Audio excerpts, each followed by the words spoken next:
Desde la caída del Imperio Romano por las invasiones bárbaras en el año 476, solo Carlomagno había logrado unificarlo de nuevo. Pero solo durante su vida y hasta 30 años después, ya que en 843 se dividió entre sus nietos, formando 3 reinos diferentes y difíciles de gobernar. Con el tiempo, esa división daría origen a Francia, Alemania e Italia. Pero en este momento, el año 843 de nuestra era, no se encontraban unificadas. Así que cualquier acontecimiento podía provocar su caída. Este acontecimiento llegó durante los siglos IX y X y fue provocado nuevamente a través de invasiones de bandas que una y otra vez atacaron por todas las fronteras lo que quedaba del Imperio Carolingio, desmembrándolo.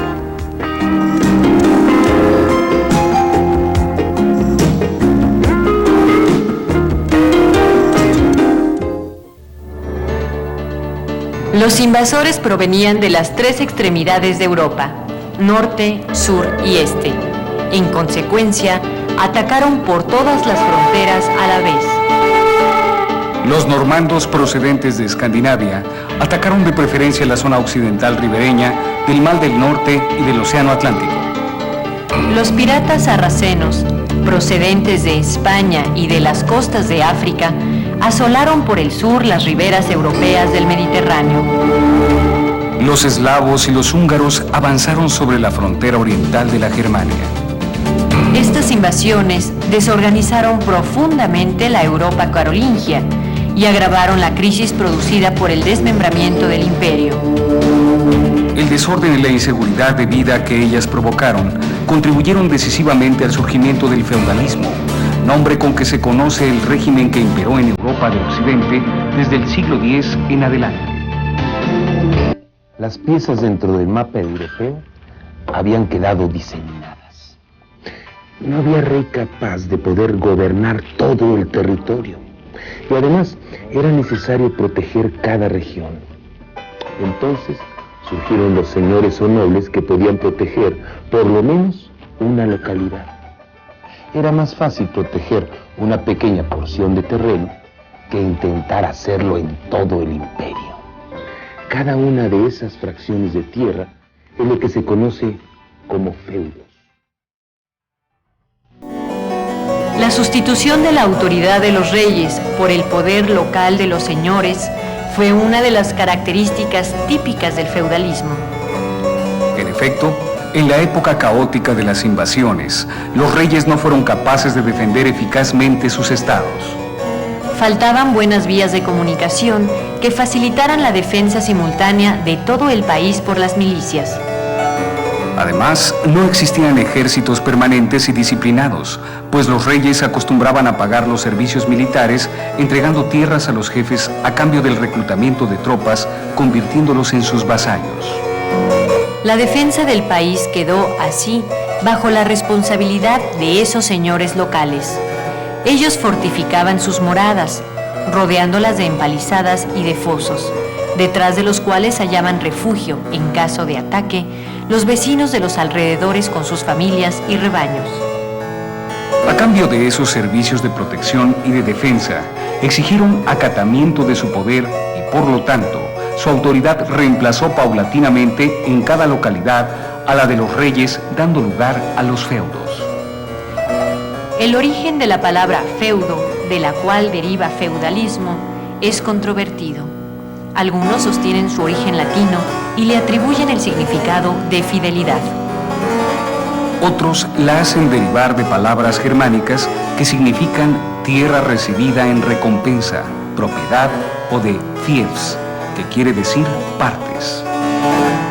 Todas las tierras que una persona recibía de otra y cuya propiedad estaba condicionada al cumplimiento de ciertos servicios, especialmente de carácter militar, recibieron el nombre de feudos.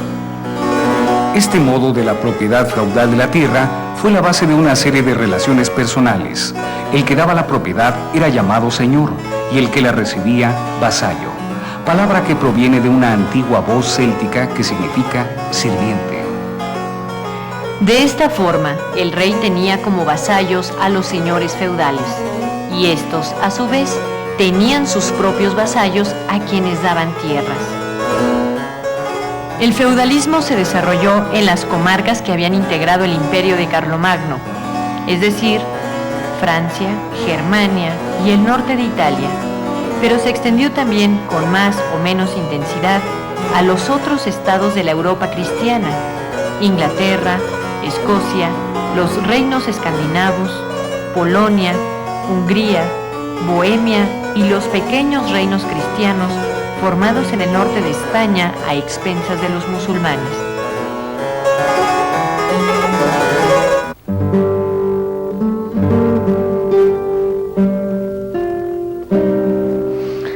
En esta época feudal, proliferaron los castillos en todo el territorio europeo.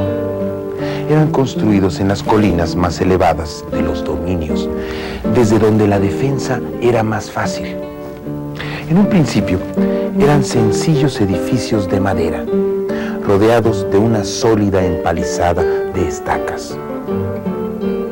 Pero posteriormente, la piedra sustituyó a la madera, pues los pesados proyectiles lanzados por las catapultas fácilmente destruían las empalizadas. Murallas de 3 a 4 metros de espesor y hasta 15 metros de altura rodeaban al castillo.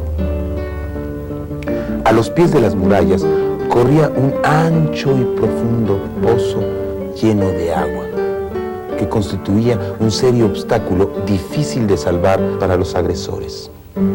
El foso solo podía cruzarse por un puente levadizo.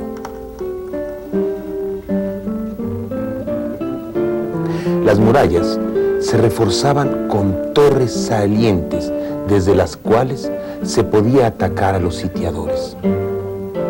En el interior, un patio servía para los depósitos de alimentos y refugios de los habitantes del dominio. Y una segunda muralla separaba a este patio de un segundo recinto, en el que se levantaba la capilla y la torre principal, que servía de residencia al señor.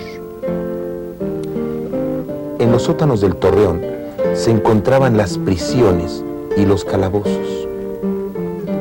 En la planta baja estaban los arsenales y habitaciones para los guerreros, y los pisos superiores se destinaban a la familia señorial. La concesión de un feudo era un verdadero contrato, por el cual el señor y el vasallo contraían obligaciones recíprocas. Por eso se realizaban ciertas formalidades que destacaban de modo simbólico el nacimiento del contrato feudal. Estas ceremonias eran el homenaje y la investidura.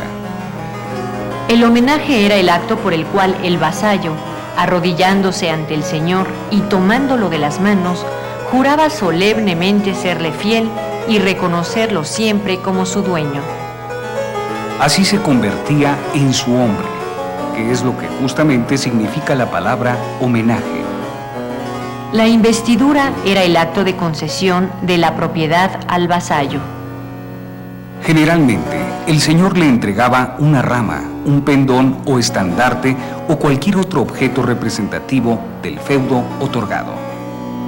El contrato feudal engendraba una serie de deberes entre señores y vasallos. El señor debía al vasallo protección y justicia. Si el vasallo moría, el señor tomaba bajo su tutela a sus hijos menores de edad, se preocupaba de casar a sus hijas y velaba por la tranquilidad de la viuda. Los vasallos, en cambio, estaban obligados a prestar servicio militar, ayudarlo económicamente en ciertos casos y auxiliarlo siempre con sus consejos. Alrededor de los castillos crecían las villas de los campesinos, Por tal motivo, a estos se les denominaba villanos. La vida de los campesinos de la Edad Media, que comprende de la caída del Imperio Romano en 476 hasta la conquista de Constantinopla por los turcos en 1453, era difícil y miserable. Era una lucha constante contra la miseria y el hambre. La ausencia de higiene, unida a la mala alimentación, creaba un ambiente propicio para la difusión de enfermedades, como la viruela, el tifus y el cólera. Provocaron terribles epidemias. Por ello, y por las constantes guerras, a pesar de la elevada natalidad de la población de las aldeas, esta no aumentó mucho durante la Edad Media. Considerado en su aspecto económico, el feudo era un centro de explotación agrícola. Una parte de las tierras del feudo, generalmente las de las cercanías del castillo, constituía la zona de pertenencia exclusiva del señor, quien se beneficiaba con todo lo que se produjera en ellas. Allí se encontraban, además del castillo, la villa campesina, la parroquia de la aldea, el horno y el molino del señor.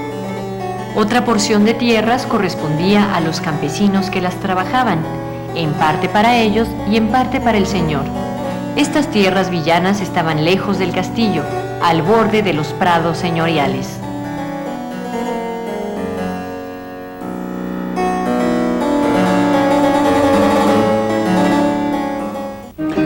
Las invasiones y las luchas del siglo X paralizaron la industria y el comercio y provocaron la decadencia de las ciudades en beneficio del campo. Pero en el siglo XII renacieron estas actividades y nuevamente se despertó la vida urbana.